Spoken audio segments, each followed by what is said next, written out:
안녕하세요. 아무리 우한폐렴으로 사람이 죽어가도 마음은 안녕합시다.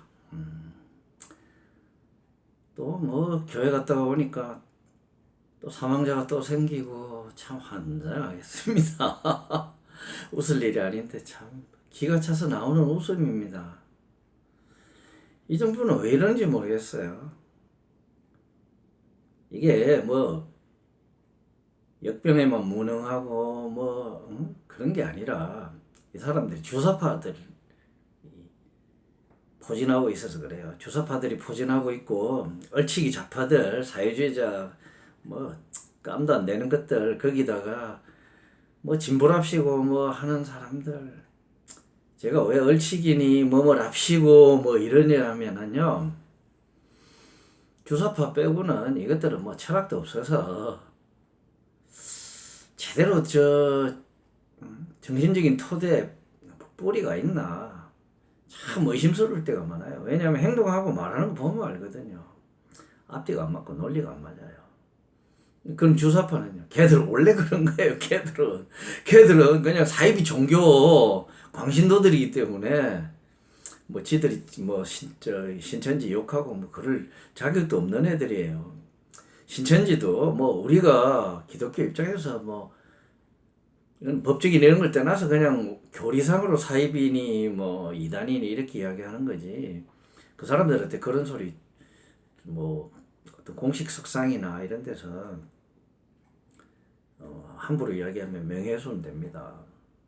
우리가 교리상으로 순수하게 기독교 교리적으로 이야기할 때 그 사람들을 교리 논쟁, 뭐 학술 논쟁 비슷하게 그럴 때는 그 사람들 이단이다 뭐 이렇게 이야기할 수 있지만 객관적인 상황에서 그렇게 함부로 이야기하면 안 됩니다. 그거는 우리가 이슬람도 물론 뭐 우리가 이슬람에 대해서 종교적으로 비판을 하지만 그 함부로 그렇게 취급하면 안 되는 겁니다. 그건 구분해야 돼요. 우리가 종교적인 교리상으로 기독교인들이 순수한 종교 논쟁으로 이야기하는 것과 또 사람들한테 뭐 떠벌리고 다니면서 함부로 막 이야기하고 다니는 것은 별개예요. 네.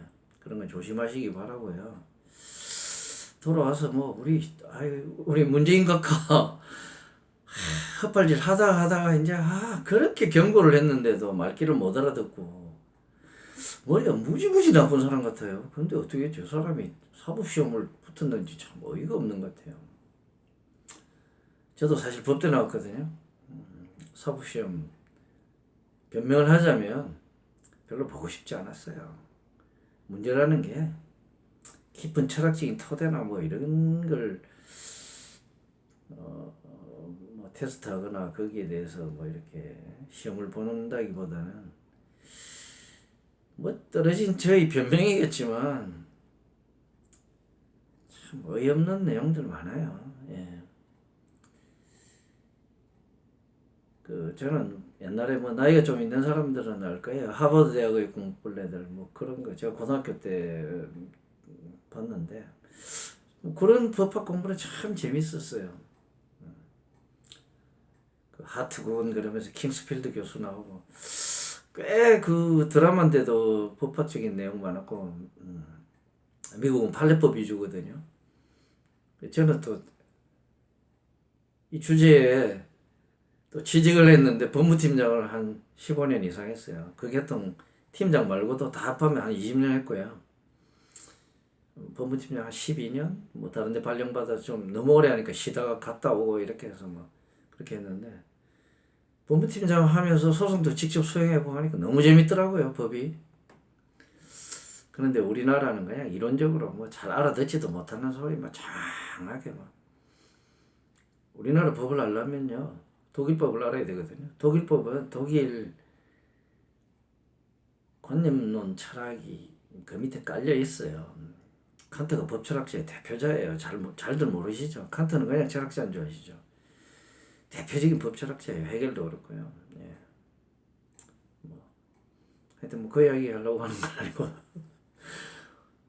그 문재인 씨가 그렇게 나름대로 공부를 잘했던 사람인데 세상 돌아가는 거에 대해서 전혀 감을 못 잡고 도대체 자기를 위해서 뭐 이기적으로 한다 그런 것도 같지도 않아요 보면. 왜냐면 북한에 적화되면 제일 먼저 문재인이 죽어요. 제일 먼저 날아갑니다. 그 다음 조사파들 날아가고요. 월남에서 그랬거든요. 베트남에서. 베트남 적화 통일되자마자 거기 야당 당수했던 사람이 베트콩이었는데 그대로 날아갔어요. 베트콩들 전원 무장 해제되고 전부 다 날아갔다니까요. 숙청되고 죽고 뭐 교화소에 가고. 그런 사실도 모르고 이 문재인하고 주사파들이 저를 설치는 거 보면 참 어이없어요.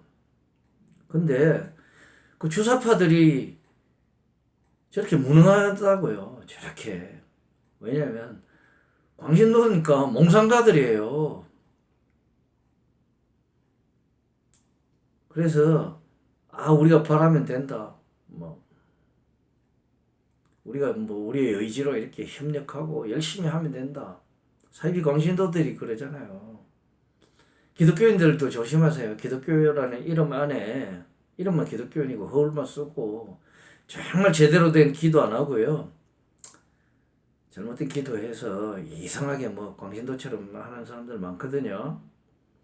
그건 올바른 기독교 아닙니다. 앉아서 무릎 꿇고 기도만 한다고 뭐 다 들어준다. 그건 내 의예요. 내 의. 그런 거 이야기하려는 게 아니고 지금 이렇게 사람이 뭐 5명이 죽고 총 사망자가 5명이랍니다. 이렇게까지 오기까지 하루아침에 온 거 아니잖아요. 제가 그렇게 사전에 경고했잖아요. 유튜브 뭐 저는 아주 뭐 미약한 유튜브인데 유튜브 중에서 제일 먼저 제가 했을 거고 비슷하게 하는 사람들 뭐 꽤 나왔어요. 황장수 씨도 그랬고 뭐 여러 사람. 별 큰 문제 없을 때 이게 심각한 거다는 거를 보이지 않는 징조를 보고 깨달아야 되는 거예요. 예수님이 그랬잖아요. 니네들이 천기는 잘 분별하면서 오늘 뭐 날이 붉으면 뭐 내일 뭐 비가 오겠다니 뭐니 뭐 그 성경 말씀을 제가 다 기억을 못 하는데 그렇게 하면서 시대의 징조 예수님이 오신다는 걸 모르느냐 똑같아요. 작은 그 단서에서 세상이 흘러가는 걸 볼 줄 알아야 돼요.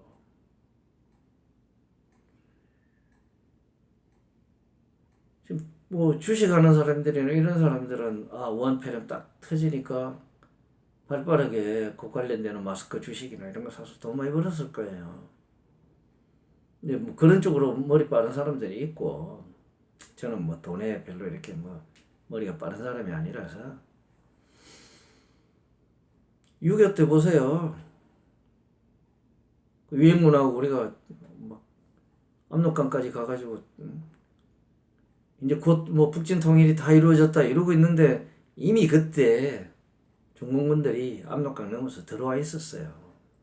이미.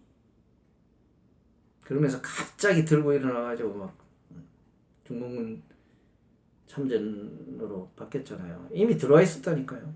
물밑에. 그렇습니다. 병도. 바이러스가 이제 다 잡혔다. 천만의 말씀. 그 세력이 줄었지만 물밑에 쫙 깔려 있었던 거예요. 그럴지도 모른다는 불안한 마음을 가져야 되는데 저 문재인 저 감당이 안 되는 저 답답이 욕이 자꾸 나옵니다. 제가 욕 잘한다 그랬죠. 욕이 자꾸 목구멍까지 올라옵니다. 정말 개로 시작하는 욕도 하고 싶고 그런데 그래도 법적으로 대통령이니까 대우는 해줘야 될 거 아니에요.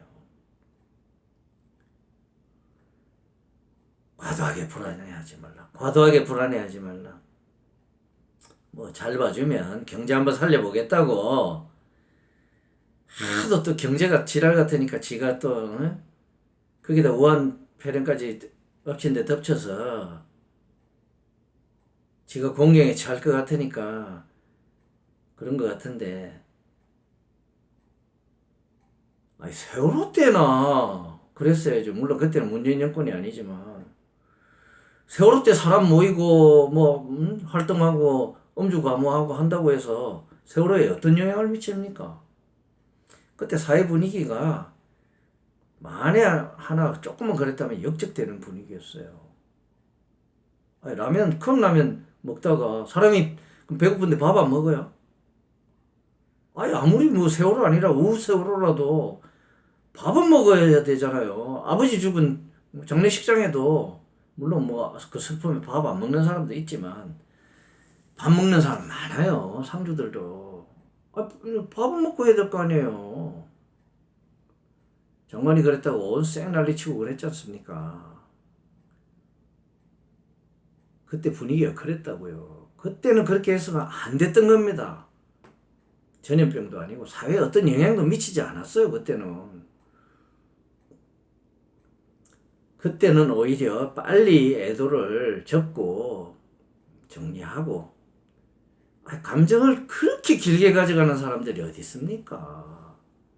빨리 감정을 갈무리하고 짧게 애도 끝내고 어린애들이 많이 죽고 일반인도 많이 죽었어요. 일반인 죽은 사람 중에 좀 어떤 사람이 있어요. 대표급인데 저 친한 동생입니다. 자기 매제인가 여동생 부부 그렇게 죽었는데 그 사람들은 얼마나 슬프겠어요. 그 사람들이 단원고 학생들 부모보다 덜 슬플 것 같아요.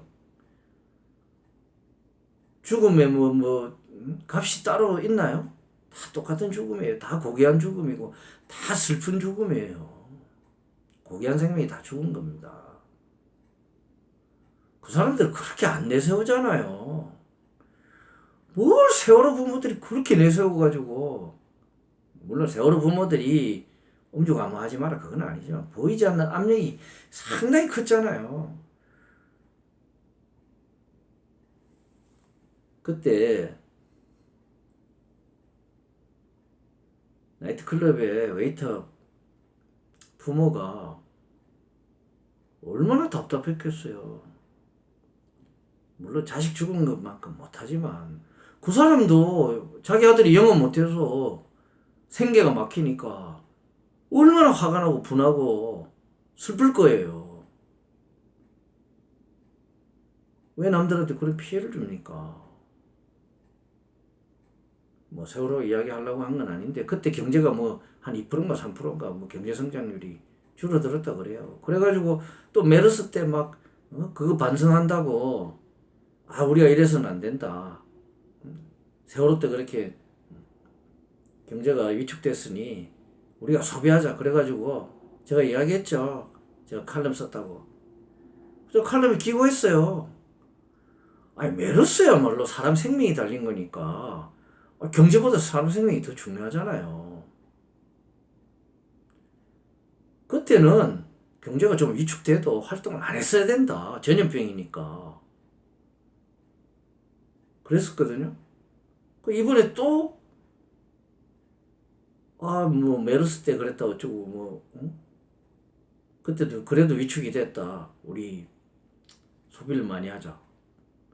경제 살린다고 문재인 나와서 뭐라 그랬어요. 그 밑에 있는 장관이니 뭐니 있는 사람들도 나와서 단체 행사 해라. 단체 행사 하면 어떻게 됩니까? 사람들이 모이는데 감염이 훨씬 잘 되죠. 거기서 한 사람만 죽어도 그게 경제 성장보다 훨씬 중요합니다. 지금 이런 때는 위축되는 게 맞는 거예요. 불안해하는 게 맞는 거예요. 저 지난번 촬영해가지고 찍었을 때 그랬죠. 2마리 토끼 쫓는 거 안 된다고. 지금 외국에서 우리나라 못 들어오게 하고 자기들도 여기 여행 자제하잖아요. 그렇게 해서 관광도 위축되고 무역도 위축되고 경제가 저절로 줄어드는 겁니다. 위축되고요. 그러면 빨리 이 메르스를 이거 우한폐렴을 빨리 잡아야 돼요. 이 감염병을 빨리 잡으면 경제도 저절로 해결됩니다. 그런데 끊임없이 방만한 소리 했다가 2마리 토끼를 다 잡아야 된다 했다가 우왕좌왕 헛발질하고 깝깝합니다. 깝깝해요. 그래서 이 결과를 만들어 놨잖아요. 책임지세요. 책임지고 하야하세요. 문재인 씨, 제발 책임지는 자세 보여주시기 바랍니다. 당신이 옛날에 메르스 때 어떻게 비판하고 이런 거 뉴스에 많이 나오니까 내가 굳이 말 안 할게요.